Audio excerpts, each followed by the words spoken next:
Bam! We have inside sales guys. We've got 1,800 Right. employees and about 400 inside sales guys. And some of the tips, some of the education and the knowledge that you were just sharing, that's something that somebody goes into a home that they could do. When someone invites you to your home to do a presentation on a product, you're telling them, look at the environment, find out what makes them tick, find out, look at their body language. What are they engaged? Are they not Right. engaged? Am I boring Right. them? Those are some of the tips, right? That some people that are doing sales or trying to convince or enroll somebody into something, they've got to pay attention to those things.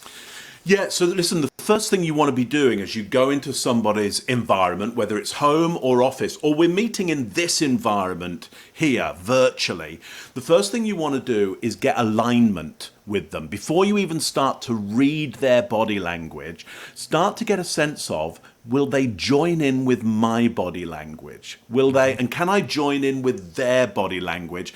And can I get alignment with their environment? So I'm going to go back to the environment here, and let me just give you a question that you can ask people, whatever situation you're in, okay? And you have to kind of feign or be very innocent and very, I don't, kind of not knowing, okay? So Jayson, I'm just curious because I'm looking in the background there, and I see there's kind of like a glass kind of, it looks like a prize or a, so yeah, just back there. I'm just curious. Tell me a little bit about that. What is that?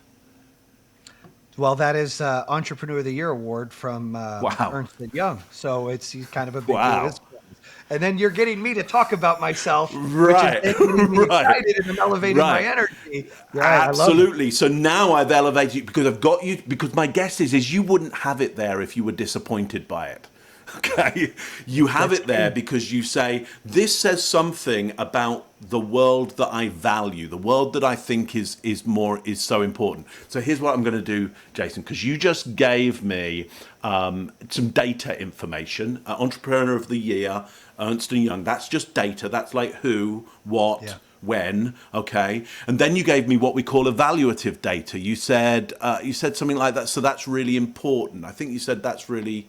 I think you said important. Anyway, I'm going to get an emotional data out of you. And so here's what I'm going to do. I'm going to say, hey, so Jayson, that's really great that you got that. So I'm just curious, like when you received the information that you were going to get that award, like how did that make you feel when you realized you were number one for them? How did you feel about that? Give me I, w- some feedback on that. I was humbled. I was excited. I was a little emotional. Yeah. I was intimidated, but excited. I was proud of myself. Hard work finally achieved something great that other people noticed. It felt good. Right. Okay. So I want viewers, listeners to listen to what was said there. A value statement. Hard work achieved something. My guess Yeah, is that's a value that you have. That's a belief that you have. If you do the hard work, yes, it's hard, but you can achieve something correct. out of that. Okay, so now I'm going to escalate this even further because I'm going to ask a self-reflective question. Now, most people don't ever get to self-reflect to somebody else. Okay, Right. so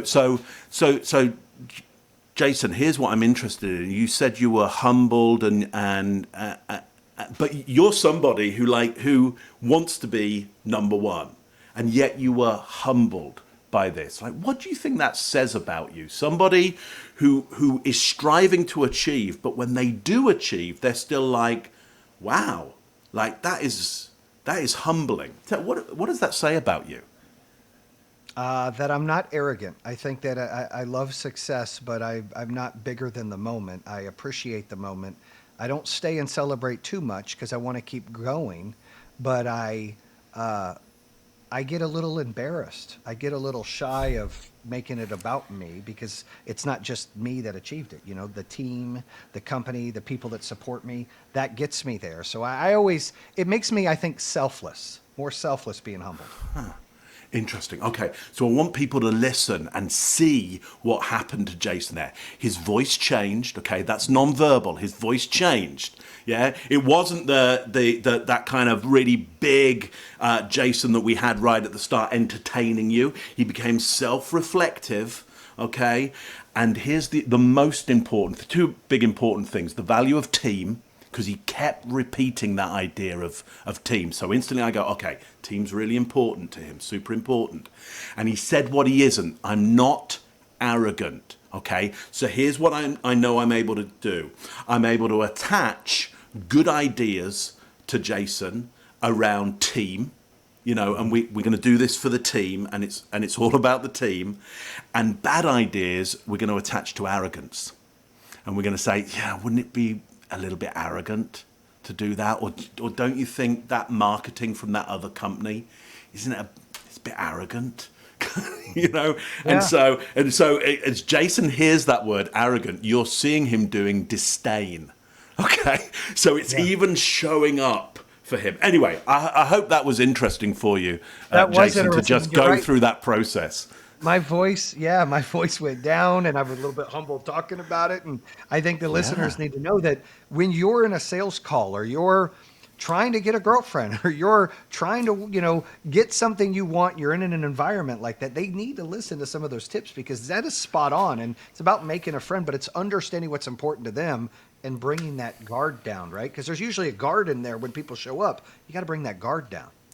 Yeah, absolutely. Look, Jayson, there is the you that's showing up with me that knows there's an audience out there, and the audience need to be served. And there's nothing wrong with that. That is part of your personality. It's part of what we call your persona. And it's a part of it. It's not all of it. Like, you're a different my guess is your mum and dad may still be around. And if you get on the phone with them or you meet them, you're different than you are with me. I mean, that's but so I might go, hang on, which one is the authentic Jayson? Well, all of them are. Like, both of them are. But we have different parts of us that we bring forward at different times. And so when we started this interview, Jayson, like, you brought forward that part of you that goes, there's an audience, they've shown up for this, I want to serve them, I want to let them know that I care and that I've got energy for them right now.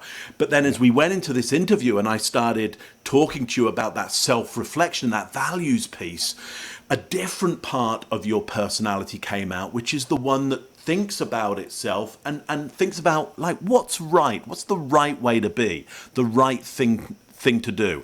And what I'd say to anybody watching and listening is, look how simple it was to move Jayson into talking to me in a way that you probably don't talk to people very often. I mean, who last asked you about, what do you think that says about you? That's a question you don't get asked a lot. I don't even remember the last time I've been asked about that. And I think you're right. For those that work for me, don't get any ideas. But but I mean, you're right. The guard comes down, and you have some self-reflection there. And I think it's it's important, because I come in as this high energy person all the time, or Right. here we go, here's what we do. And when I'm able to do what I'm preaching to people, like, hey, you've got to make a friend, you got to do this, and not preach it on your level, like you've got this down to a science, but you're just a 3,000 foot view of saying, like, when you get into a home, it's got to make it about that customer. You got to make it about what they're wanting. You got to make things personal and what's important to them. Why am I in this house? Do you not like the utility company, or you want to save the planet? You want to save money? What are my reasons? Those kind of answers allow them to dictate how this conversation is going to go. And then you did that to me, being the host, where I'm like, you're right. I went from a 10 to a 5, and I'm talking, which is fantastic, because that is a true lesson for people.